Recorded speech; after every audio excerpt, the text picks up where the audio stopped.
और शिष्य का एक छोटा सा कथा आपको मैं महाभारत के अंदर लेके चलता हूँ। द्रोणाचार्य जी थे, उनके बहुत प्रिय पुत्र थे अश्वत्थामा, है ना। अश्वत्थामा उन्हीं को कहा जाता है जिन्हें कृष्ण भगवान के जमाने में ही श्राप लगा, एक महाघोर पातकी कर्म कर दिया, जिसके कारण उनको श्राप का सामना आज भी इस कलयुगी मनवंतरों में करना पड़ रहा है। तो द्रोणाचार्य एक शास्त्र के एक महान ज्ञाता थे, शास्त्रों के महान ज्ञाता संत हुए, सप्तऋषियों में हुए और 88,000 ऋषि मुनियों में भी गिनती थी। तो द्रोणाचार्य जो हैं इनको शिक्षा दीक्षा दिया, लेकिन जो मुख्य मुख्य शिक्षाएं हैं, जैसे अभी मैंने आपको कहा कि गुरु सामने वाले को जान के ही उस चीज की शिक्षा दीक्षा देता है कि हाँ इस चीज को ये निभा पाएगा, इसको सत्य मार्ग में लेके जाएगा कि असत्य मार्ग में लेके जाएगा, इस चीज को अनुभव गुरु पहले कर लेते हैं। भाई पिता तो जानेगा ना कि मेरा पुत्र क्या कर सकता है जीवन में, भाई पड़ोस का या दूसरा तो बाद में जानेगा ना, पहले तो हम उसको जानेंगे। क्यों जानेंगे? क्योंकि हमने उसको उत्पन्न किया, हम उसको धीरे धीरे उस मार्ग को दिखा रहे हैं कि क्या अच्छाई है क्या बुराई है, उसको एक जीवन का मार्ग का दर्शन दे रहे हैं कि हाँ बेटा देखो ऐसे से बचना है, इस प्रकार से कर्म करना है, ऐसा फल आपको प्राप्त होगा, आप ये सब कर्मों को मत करो, इससे आपको ये रोग उत्पन्न होगा, इससे इसको राग कहते हैं, इसको द्वेष कहते हैं, इसको ईर्ष्या कहते हैं, इसको जलन भाव कहते हैं। इस प्रकार से जो स्मरण करा रहा है तो उसको इतना तो ज्ञात है ना कि हम किसको क्या देने जा रहे हैं।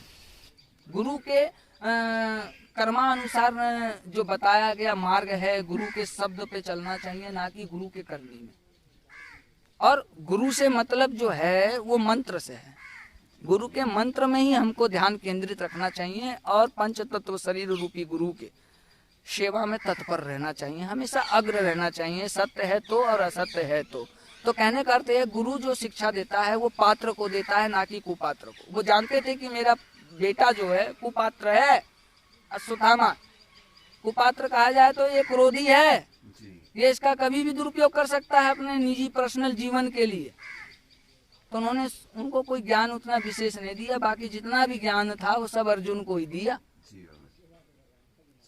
और उसी में एक बात और आ जाता है कि जो गुरु को भी नहीं बताया और गुरु का धारणा देके और उनसे सब कुछ प्राप्त कर लिया, ऐसे करण हुए। जब गुरु को मालूम हुआ तो गुरु ने वहां भी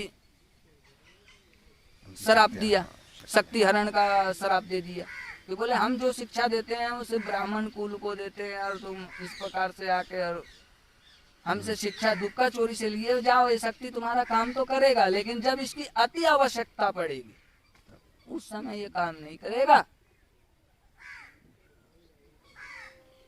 तो कहने का अर्थ है गुरु जानता है कि हम जिस शिष्य जिसको बना रहे हैं वो क्या है। आप उतना नहीं जान पाओगे, गुरु के मर्म को तो स्वयं भगवान नहीं जान पाए, औरों की तो बात ही अलग है ना। संत वचन पत्थर की लिखा, मूल वचन पड़ जाए फीका।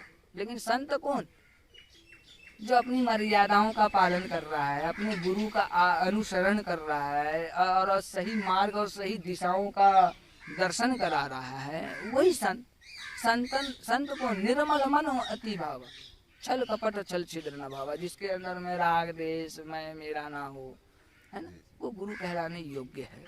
और गुरु जब आप गुरु के प्रति आपकी सच्ची श्रद्धा सच्ची भक्ति की स्थापना हो जाएगी तो समझ लो आप सदगुरु, जिसको हम पर ब्रह्म कहते हैं, परम सच्चिदानंद कहते हैं, ब्रह्मांड नायक कहते हैं, उसकी प्राप्ति हमको स्वतः ही हो जाती है। तो गुरु और सदगुरु में सिर्फ इतना अंतर है जैसे कि एक विश्वास और एक दृढ़ विश्वास।